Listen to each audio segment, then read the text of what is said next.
Hey everybody, Logan here.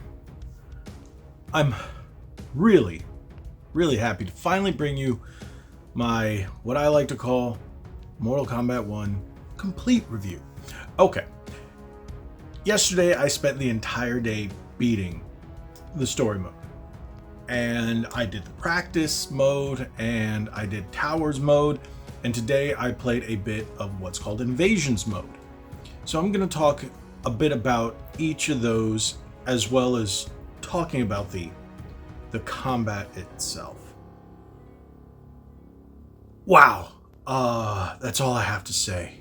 Wow, that's it. That's my review. No, let's hit that intro, and we'll go into a bit of a deep dive. No spoilers though.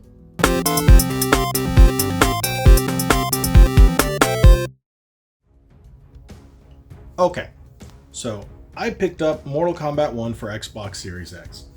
So with this generation, I understand why they decided to only go Series X, PS5. I'm really interested later on down the line on seeing how it performs on the Switch. I did not pick it up on the Switch just because, I only picked it up on Xbox. So we're going to start out just covering what there is for the game. The game has a few different modes. It starts with campaign mode. Campaign has 3 different modes to it. You got story, you got invasions, and you got towers. Story is self-explanatory. It's the story of the game. I'm going to get, majority of this video is going to be about that. But invasions mode is, think of as a board game where each spot you land on, you fight a different character to progress in the story to do a certain thing. Progress on the board. You have arrows that point in different ways. And you can get a key, you can unlock this, you can, it's a board game. And as you're going through it, you can unlock more cameo characters, which I'll address in a second. You can unlock customizations for your characters and stuff like that. So with that being said, the next part is towers. Towers is the classic Mortal Kombat, going up the towers. And there, same thing, you unlock coins. Now, coins don't act as like they do before to unlock things in a crypt. No, there's just another mode where you use the coins and get random stuff. So there's also versus mode, which is local, online, and tournament. Self-explanatory. You have customized. Now, in the customized mode, you have fighter and your cameo. You can customize both fighters. Now, unlike previous versions of Mortal Kombat, you don't have different stances and different fight abilities and different stuff like that. You have one variation of your character, which to me is very important. They didn't overly complicate it, so you had to think about which version of your character with which moves, just like in Mortal Kombat 11 and so on. You just have that one. Which leads me to how the game plays. Let me finish with the features in the game, and then I will talk about the combat and then go into the story. So, like I said, you have cameo characters. Cameo is your secondary character, almost like your tag team character, which is just there in the background at the beginning, and then they come in, do a little move when you press the R bumper respectively on the Xbox controller. So I'm thinking it would be R1 on PlayStation, and I guess that would be RZ or ZR or whatever it's called on the Switch Pro.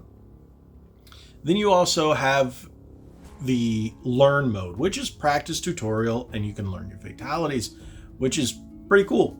After that, you have extras. Now, in the extras mode is where you get your coins, is where you use your coins, I'm sorry. In the shrine is a dragon shrine. You just go, okay, you hit A and you get a random thing for 1,000 coins, and it melts down the coins, and boom, you get your random collectible. And it could be almost anything from art to music to movies to whatnot. There's so many things that you can unlock there, but it's all random. After that, you have, in that same mode, next to the shrine, collection, and that shows you all the artwork and whatnot that you've unlocked. And then, of course, you have your settings and standard. So one thing I will, before I go any further, I want to apologize for the style of footage I have here. It's really hard to capture Mortal Kombat footage without overly gory content that YouTube will hit.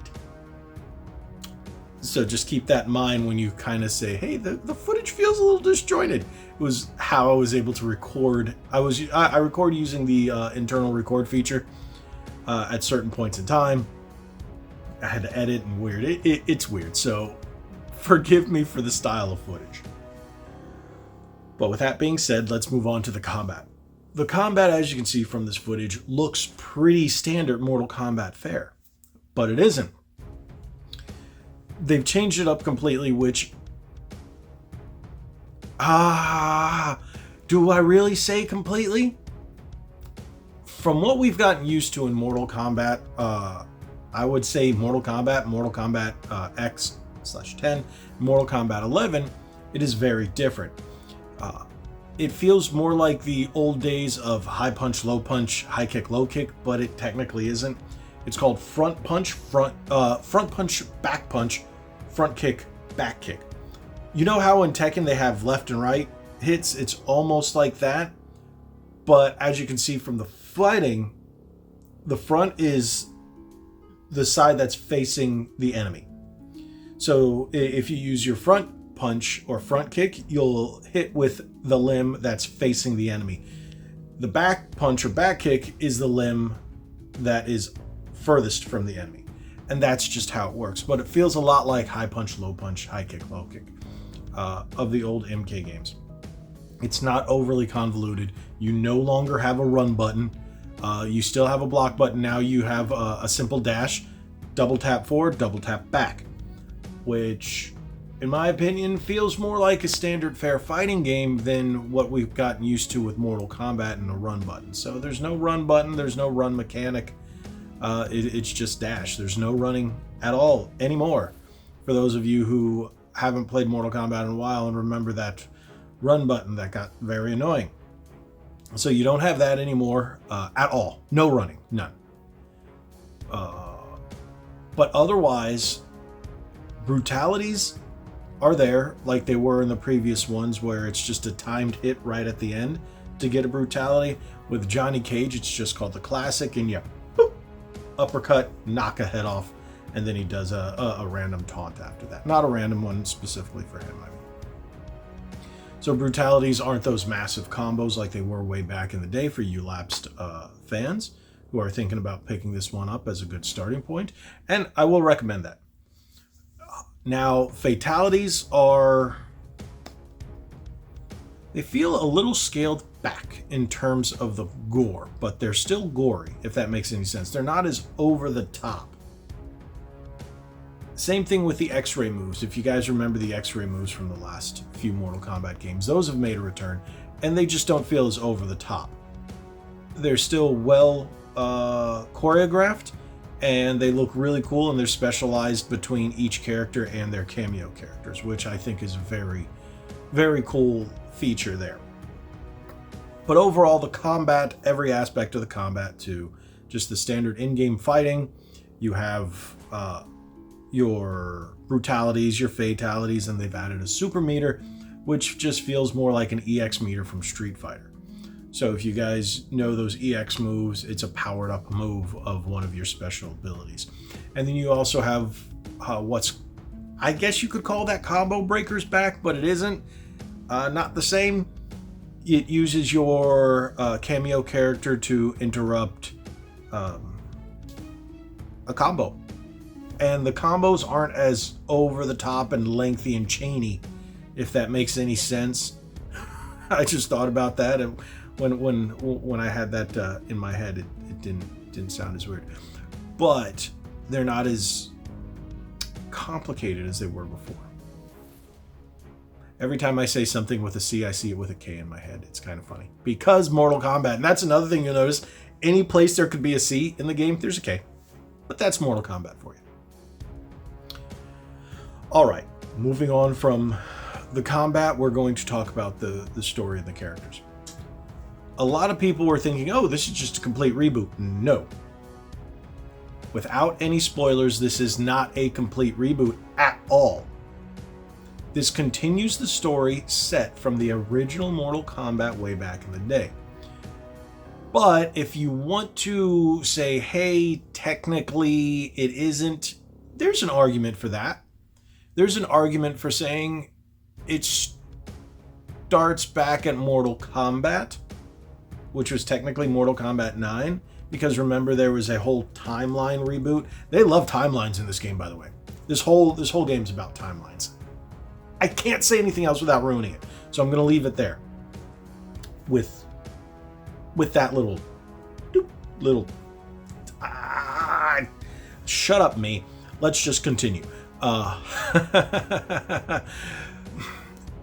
If you've played Mortal Kombat 10, Mortal Kombat 11, you're going to be very familiar with this storyline. Yes, they reference the events of previous Mortal Kombats that have led up to this. They've referenced older Mortal Kombat games such as Deadly Alliance and Armageddon. That's why I say yes, it still takes from every Mortal Kombat since the OG one back in 1993, 30 years ago. I was a 10-year-old boy when that came out. I remember the first time I played that in the arcade. Blew my mind. I was, wow. Yeah. So the story is fantastic. The story is utterly fantastic. I love the way they did it. The end, without any spoilers, wasn't what I was expecting, because I was getting to the end and I was like, what are they setting up? How are they gonna... And they did it. And I went, wow. And this is hard to explain without spoilers. It's just, it's so good. I wasn't expecting it. And for those of you who are usually in the podcast or walking, I shouldn't say walking, or chatting in the podcast, and who join us, which you should if you haven't already, make sure you check out Ready to Start podcast. This game is not 2023, if that makes any sense. This game feels like it was written with every other Mortal Kombat in mind, and the storyline makes sense and feels correct. And whenever a character doesn't fit like you think, they address it. You're like, oh, why does said character look this way? Why does said character look this way? Why don't they look like this? Why don't they have this? It changes to make things correct. It's a different timeline, and it makes so much sense. This is how you rewrite stories without rewriting them for stupidity reasons like they do in 2023. It feels, the way the story was written, like Mortal Kombat 9, 10, 11, and 1. Feels like they were all written at the same time. It's such quality interlacing that the stories feel like it's continuous. Yes, the character models all look wonky compared from one game to the next. Like, they look great in this game, don't get me wrong. Some of the female characters could be prettier, if that makes any sense. But it looks like they tried a little too hard with some facial animations, and that's why they get a little wonky. But skin textures, everything is fantastic. And you'll get close-ups through the story mode on that quite a bit, and that's why. Some things will go, oh, that doesn't look as good, and you'll say other ones look really good. But the characters they chose to main the story are Liu Kang. This isn't a spoiler. You'll start right at the beginning, very beginning, so it's not a spoiler. Liu Kang, Kung Lao, Raiden, Johnny Cage. You'll start out with those 4 guys. Oh, and Kenshi. You'll start with those 5. Sorry, because Kenshi is introduced with Johnny Cage right there at the beginning. Fantastic story, as those are your 4 main characters outside of Liu Kang, because Liu Kang was the main character from the last game. If you know, this is a Mortal Kombat 11 story. Spoiler: he became the God of Time, or the Keeper of Time, and the God of Fire. And that's what leads you into this new storyline where he's basically the new Raiden of this timeline. And they address all that. I could not be happier with how they made this story. Would I have changed a few things? Yeah, I think everybody would. But I think it's done very well. And Ed Boon, hats off to you. Hats off to doing this correctly. Fantastic. With all that being said, the only thing I can really say is this is quite possibly, wait for it, hold on to your butts, the best Mortal Kombat of all time. Yeah, I loved Mortal Kombat 9. 10 was good. 11 was good. I'm a big fan of the OGs 1, 2, and 3, along with Ultimate. I really did like 4. A lot of people didn't. There's that era of 5, 6, 7, and 8, which between Deadly Alliance and Armageddon, a lot of people have contentious thoughts about it and, you know, complain because everything felt too stiff or the weird weapon mechanics, stuff like that. But we are on the 12th Mortal Kombat, and it does feel like an evolution of the last 30 years, but a proper evolution, unlike Street Fighter, where, yes, I had to compare it with Street Fighter because it's been the big one that's been compared with over the years. And if you look at the most latest outing, Street Fighter 6, Mortal Kombat did the opposite of what Street Fighter did. Street Fighter went, hey, we're going to keep the same mechanics, but add different ones on top of it. Mortal Kombat said, nope, we're changing it up, but it's still going to feel familiar. And it does. This is the way you handle story mode correctly. This is the way how you handle and address past storylines. This is the way how you handle fan service. This is the way how you handle just everything about your franchise correctly and not change it for people who complain a lot. Let's put it that way. This was made for the fans, for the longtime fans, for the fans that made Mortal Kombat popular. This is for us. This is how you make a fighting game. You do not bend the will to people who complain, oh, it's too violent, oh, it's too gory, oh, it's too many guys, or some, you know how they do. No, these are our characters. We are going to respect this lineage. We are going to respect the story that we've set up over the last 30 years. And we are going to make it so the fans who've made us appreciate it. That's what they did. Fantastic game. Ed Boon, you done it. I think you have reached the pinnacle of Mortal Kombat, and I don't know where you're going to go from here. But, oh God, do I look forward to it. I cannot wait to see what Mortal Kombat has stored in the future. No franchise, none up to this point in gaming history, has still got me to the point where I can't wait for the next one. Because it's only getting better. You don't get that these days.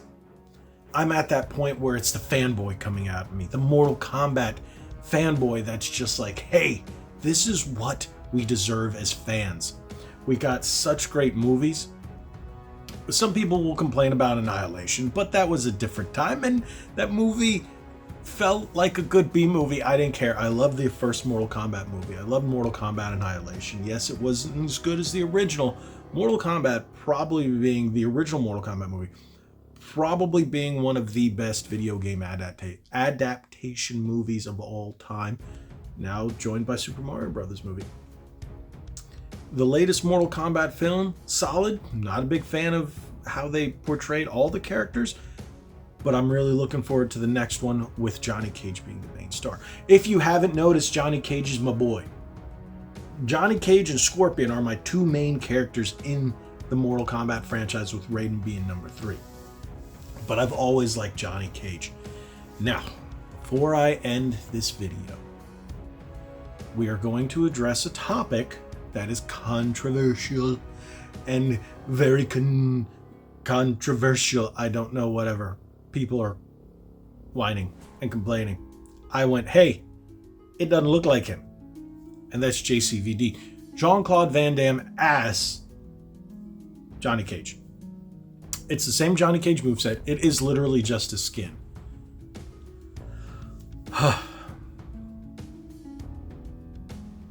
It kind of looks like him, but it doesn't. They went with I want to say it's the younger Bloodsport look. Now, the trailers did not look as much like him. When you get closer on the face and watch the muscles and the movement, it doesn't look the same. But when you zoom out and you're in the combat mode, when you're actually fighting, it looks more like him than it ever has in any of those trailers. The voices are a little off. It is supposed to be him recording it in. It almost sounds like he phoned it in. But it's now that I've got my hands on some playtime with the JCVD skin on Johnny Cage, it's not bad. Is it the Johnny Cage I was hoping for? I mean, is it the Jean-Claude Van Damme I was hoping for as Johnny Cage? Not so much. It just feels like literally a skin. But I understand. I understand the history. I understand what it took for over the last 30 years. I understand Johnny Cage was based on him. I understand. And I think it's well worth it. I like it. I was skeptical. It didn't look great, but I like it. And the dialogue is great. That's another thing in this game, the dialogue. I could go on for hours, but I have to cut it here. If you have any other questions, this is a 20+ minute review. I don't even think I've recorded enough footage for this. I don't know. Hopefully I did. If you have any questions, drop it down in the comment section below. I'll be glad to answer anything. The game officially releases in another 3 days for people who didn't buy the premium edition, because the premium edition you can get it digitally or physically. Physically, apparently you had to pre-order it at most places in order to get it. This is $110. It comes with the combat pass, comes with coins, comes with the different skins and the DLC exclusive Shang Tsung character. Yeah, I'm a big Mortal Kombat fan. This was worth it, 110%. Get it for me. I think it was fantastic, and I can't wait to see what else NetherRealm is going to do to support this game in the future with all these new characters, the combat pass, and any other new additions to the game. Really looking forward to it. A+, guys. Thank you for making such a great game over there at NetherRealm. Ed Boon, you done, like I said, you done knocked it out of the park. Thank you guys so much. Whew, what a fantastic game. Thank you guys so much. Hopefully you enjoyed it. Again, have any questions, drop it in the comment section below. I'll be glad to answer them. Make sure you hit that subscribe button, hit that like button, share this video. Like we always say, be legendary. And thanks again.